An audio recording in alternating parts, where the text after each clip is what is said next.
Hey everybody, and welcome back to Ready Steady Play. I've got a copy of Siege Storm here, which is the Awaken Realms card game. It started out as a collectible card game, but it's now a expandable card game. They've currently got a Kickstarter on for the Siege mode of this game, which gets you all kinds of cards and factions. But if you've backed Kickstarters from Awaken Realms in the past, or if you've purchased this at retail, then you probably already got a copy of this one. So I'm going to run through how to play the competitive mode of this game, which is what you can find in this box.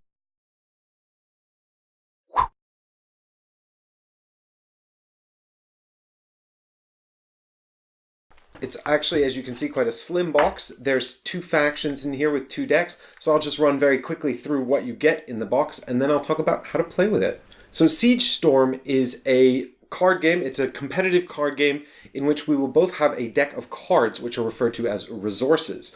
The objective of the game is to deal damage to your opponent, which drains their resources. The resources are put in a casualties pile, and when the entire deck is drained and a player goes to draw cards from it but cannot, then that player loses the game. So it's essentially a war of attrition, much like an actual siege. There are 34 cards for each faction, plus 22 additional cards for each faction that can be used for deck building purposes. So once you've got a feel for the starter decks, you can start to build towards the different tactics you've discovered and really find the deck that you like. So now I'll show you what comes in the box so that you'll have a good idea about what to do, and then we'll set up a game and we'll have a look at the rules. So you'll find a bunch of promo cards, which are art cards like this.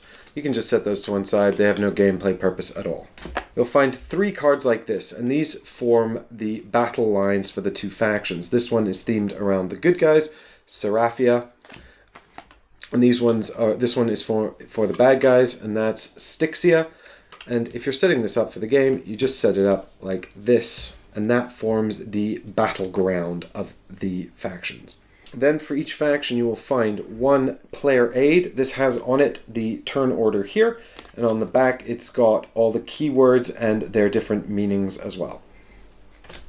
Then you've got a starter deck here, and the starter deck can be identified by this green symbol at the bottom. These colors around the symbol here, this sort of metallic icon, this represents the rarity of the card, which can be translated into its strength. The game was originally intended to be a collectible card game, and so this rarity was going to feed into that, but because the game is not marketed that way anymore, it doesn't matter. So this is the starting deck for Seraphia. We also have here 22 cards for additional deck building purposes. You can tell these are those because they have a white symbol down here where the starter cards have a green symbol. Some of them are the same as the cards you find in the starter deck, while others are different and not featured in the starter deck.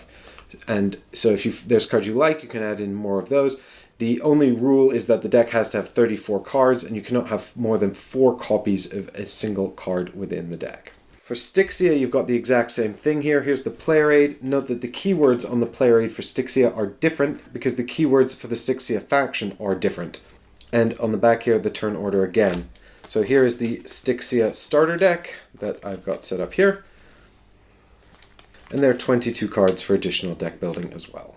The game itself is actually very simple and shouldn't take you more than about half an hour to play, even less if you know the game really well or someone's very good at it. When you're playing the game, it's really very simple. You just take your deck of 34 cards here and you give it a good shuffle, and then you draw 2 cards off the top. Now, if you don't like these cards, you can mulligan, putting them on the bottom of the deck and drawing 2 new cards. On your first turn, you'll draw 2 additional cards, but you cannot mulligan those. So first shuffle, 2 cards. Then you can take your deck here, and the instructions tell you to split it into 3 decks of 10 cards, which you can do if you like. This helps you track your hit points and things like that. When you draw cards, you'll draw from the top deck here, and if you heal, which allows you to return cards from your casualties to your resources, which are these 3 here, you'll put them on the bottom of the bottom deck here. It's entirely possible over the course of the game you'll exhaust these 2 piles, but heal a lot so that this pile becomes your only pile and significantly more than 10 cards. However, it makes no actual difference to the gameplay if you simply form one draw deck like that. It simply makes it less clear how many hit points you have left. Your opponent will shuffle their deck and draw 2 cards as well, and then you'll randomly determine who goes first. For the purposes of this video, we'll say that Seraphia goes first, the good guys here. So if I want to mulligan, then I would put these on the bottom of that and draw 2 new cards, but I don't. So instead, I'll draw 2 cards from the top of this deck. So you can see that the turn order begins with Prepare, which is where if you have any committed units in your support zone, you can flip them. So units that become support are essentially mana. More on that later. Then you'll draw 2 cards from the top of your resources. You always have to do this. If you go to draw 2 cards and there are none left, you lose the game. Then cards who have been placed on the track will move up the track. We'll look at that in detail in a minute. And then there's Deployment. And deployment involves you putting a card from your hand into the deployment zone. There's only one space, so you can probably only deploy 1 creature on your turn, but if it has an ability that immediately triggers and takes it off the board, you can deploy another if you want.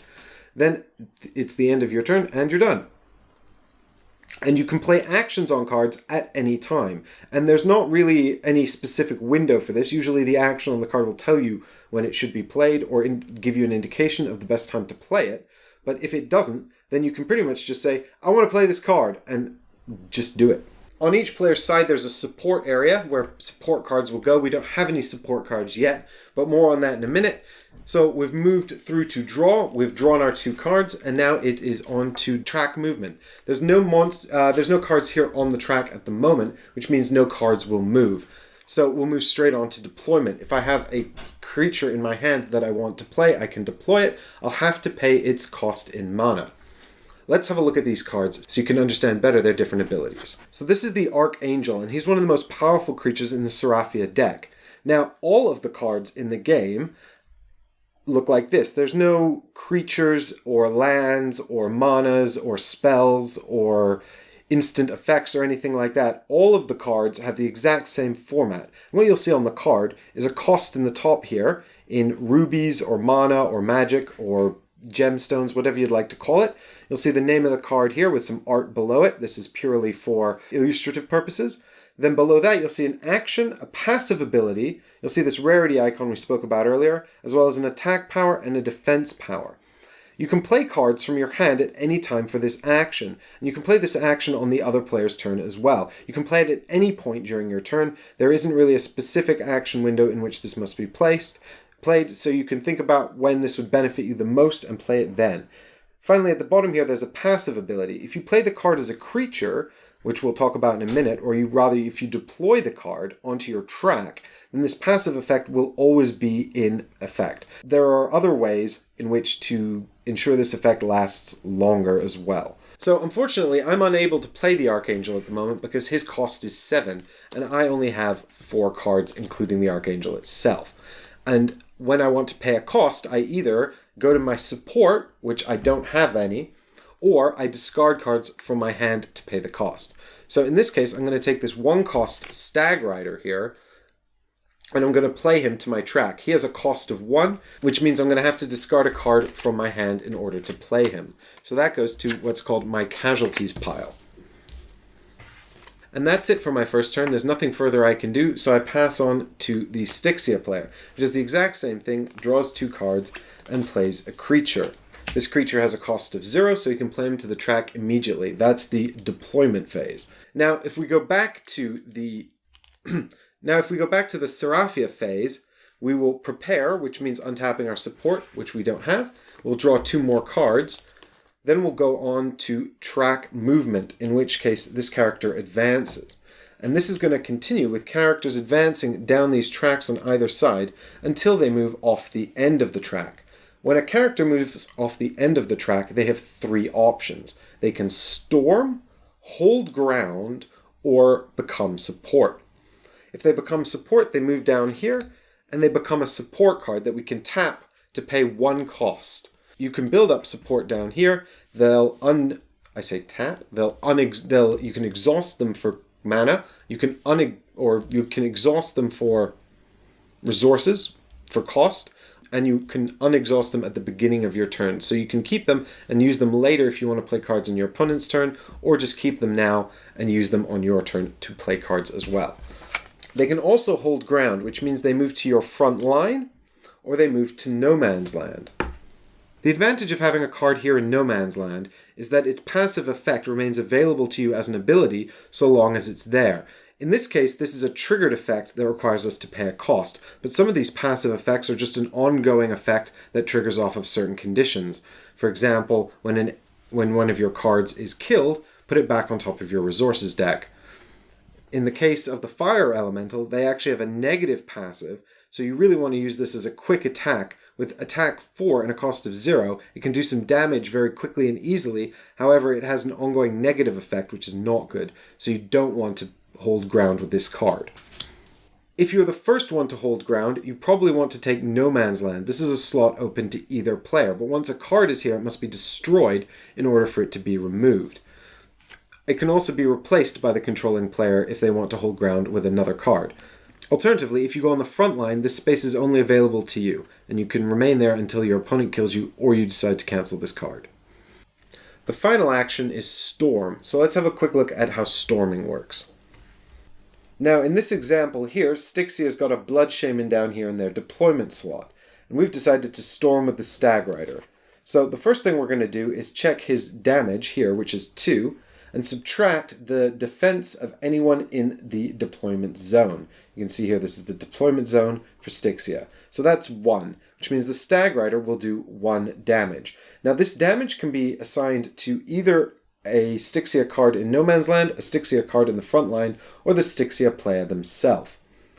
When the cards here in the No Man's Land or front line take damage, it must exceed their defense. So for example, if we had a summoner here in No Man's Land, I could assign the 1 damage to the summoner, which would kill him because his defense is 1. If we had a fire dragon here in No Man's Land, he could not be killed because his defense is 3.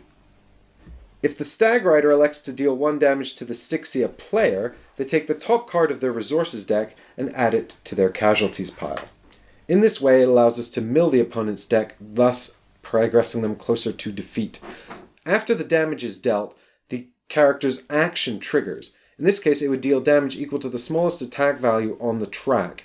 Now, I don't actually have any other characters on the track here, but if I did, say, have this Wind Wizard here, his damage is 1, so I could deal 1 damage to the enemy player. Note that damage that's represented like this with DMG is direct damage that can only be dealt to the enemy player and not to characters in No Man's Land or characters here on the front line either. You want to try to predict when your opponent's powerful creatures are coming down the track and are going to enter into the final stage in Storm, because you want to make sure you have some defenders here in your deployment zone to defend that damage. Trying to predict what your opponent's going to do and when his cards are going to trigger is really important to being successful in the game. Bringing characters into your support zone here to act as mana is really important, because the more cards you discard from your hand in order to pay for things, the more cards you'll need to draw to replace them, thus depleting your incredibly valuable resources deck. There's also the heal mechanic, which allows you to take casualties from your casualty pile and put a number of them back on the bottom of your resources deck. This is a very strong ability and a mechanic that's very prevalent for Seraphia, but not really in the Styxia deck, which focuses more on forcing your opponent to discard cards and trying to mill their deck much faster than they can get to yours.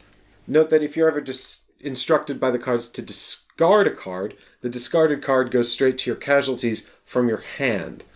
However, if you're required to pay a cost, you must always pay with cards from your hand. You cannot pay with cards from the top of your deck. And that's pretty much it for Siege Storm. It's actually a very simple game. It's very quick and easy to play, but because each character has so many different options about what it can do, and you're going to have a hand, there's no hand size limit. So you can have any number of cards in your hand and just keep playing them, and the more you have, the more you can combo. However, you've got to bear in mind that once they're in your hand, they're very difficult to get back into your resources deck. You can only really do that through healing. There are also cards that allow you to take cards from your casualties into your hand, but that doesn't heal you. That doesn't help bolster your resources deck. And because you're drawing 2 cards every turn, with a deck of only 30 cards, that means that you're going to only last 15 turns if you don't heal at all. That's not including any damage you might take or any extra cards you might draw.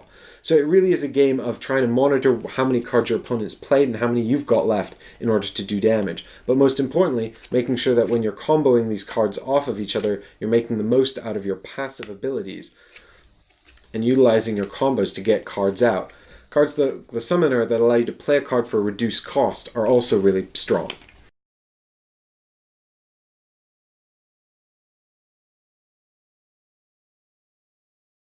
You will have noticed earlier from my description of the Storm ability that cards will do damage first and then trigger their action. However, you can also pay their cost at any time to play them as an action from your hand and trigger this ability.